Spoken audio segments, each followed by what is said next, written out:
If you're watching this video and you're deep into December and you have no clue what Christmas gifts to buy your loved ones and your friends, this is the video you've got to watch. Time is running out. Christmas is only a few shopping days away and you've got no clue, no idea what you're going to buy the people that you need to buy presents for, whether it's your family, your friends, colleagues at work, or whoever. And you've racked your brains, and this is also the busiest time of the year. For a lot of people, work doesn't wind down till like the 24th of December, and it actually gets busier, and you may not have time. I know that the shopping hours are longer, but there's so many responsibilities. You may be planning what you're going to do for the holidays, you may be packing for a vacation. There's lots of stuff going on. And what you don't need is the added stress of not knowing what to get somebody. Now, I know that there are a lot of people who prepare really early and have their Christmas gifts sorted by October. I'm not one of them, and I'm pretty sure that if you're watching this video, you ain't one of those people either. So what is my advice for people who are struggling and it's like the 11th hour and you haven't got a clue, and they're important presents. It's not like just buying a Kris Kringle present for someone you don't know, but it's for people like your parents, your children, your best friend, your spouse. What do you do when time is up, you've got no clue, and you're panicking and you just don't know? My number one tip is, although people say that this is kind of some bull statement, I truly do believe that it is the thought that counts. Because you know what? Realistically, I can only speak from my personal experience. I can't speak for anybody else. But for me, if there's something I want throughout the year and I can afford it, I just buy it. I don't say, I really like those pair of shoes, I really like that game, but you know, my dad might want to buy something for me at Christmas and he won't know what to buy, so I'm going to save it until Christmas so they can get it for me. I don't do that. And for a lot of people, that's very similar.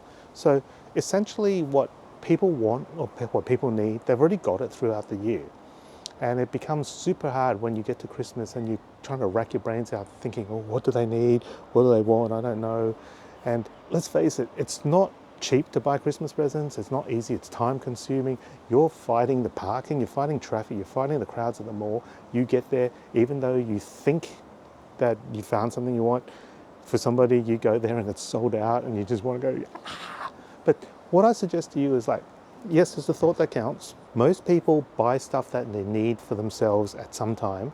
So in a lot of ways, that gifting Christmas presents, it's kind of like, you've got to think of things that people don't normally buy themselves. It's kind of like a treat. And that's super difficult because you don't often know what people want. And you know what?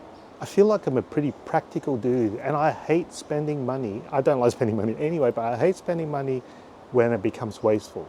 So whether it's $5, whether it's $5,000, the fact that it's kind of like a potluck thing.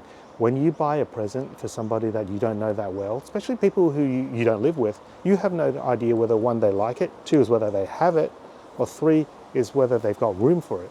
So you're buying something with the intention of good, but you don't really know how the other person's going to respond to your gift.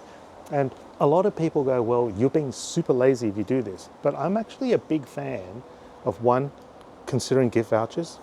Two is actually asking that person what they would like, or at least have a list of options so that it's kind of like a bridal registry, so you kind of know what they need.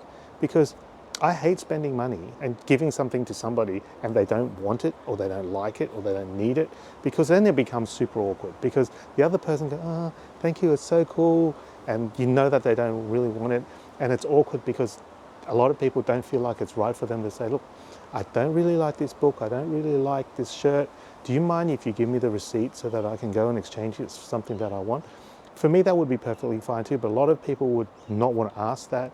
And I'm just trying to get rid of some of that awkwardness of the whole situation. And the same reason is, like we said in the start of this video, that I think that it's really important, and I think it's true that it is the thought that counts. And people think you're being thoughtless because all you're doing is buying them a gift voucher. I actually disagree. Like, yes, I agree with the fact that if you just close your eyes and just buy gift vouchers for everybody and don't put any thought into it, yes, I agree that is kind of lazy. But if you've either racked your brain or you're just not sure what they want, but you kind of know what they want, a gift coupon I actually think is an awesome idea. Because take me for example, if someone was generous enough to say, I know you like photography and I want to buy you a camera, I'd much rather be someone who's able to pick the camera I want rather than them getting me a camera that I don't need, that doesn't meet my specifications that I want, and it becomes super awkward. So I'd rather than give me a gift voucher to the camera store and have me have the opportunity to pick for myself, than for them to give me something that I actually don't need. Do you get what I mean? So I'm perfectly okay with gift coupons.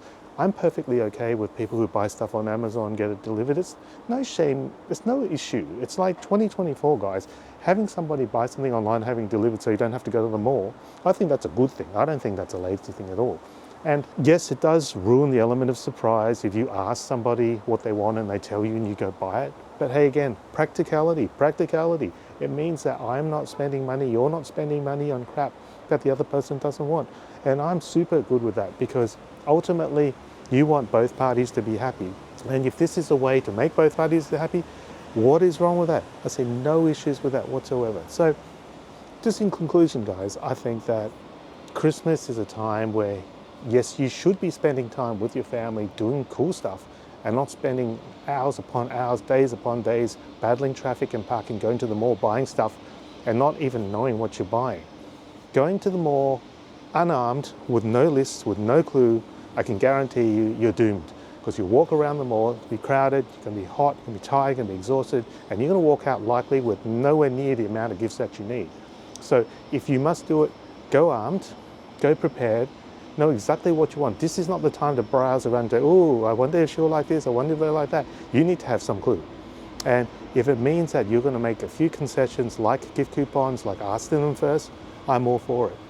Hit me in the comment below if you agree or disagree with that, because I think that Christmas is a time where we've turned it into like a commercial venture. People would spend more time stressing about what they're going to gift people rather than spending quality time with people. And I think we need to change that and turn it around and get back to the old days where it's not the gift that matters, it's the time, it's quality, because that's the thing people are going to remember. People ain't going to remember that you bought them a $250 pair of Nikes, but they're going to remember how they felt, what they experienced, how good Christmas dinner was, and how everyone spoke to each other. It was nice for a change, and that's the important thing.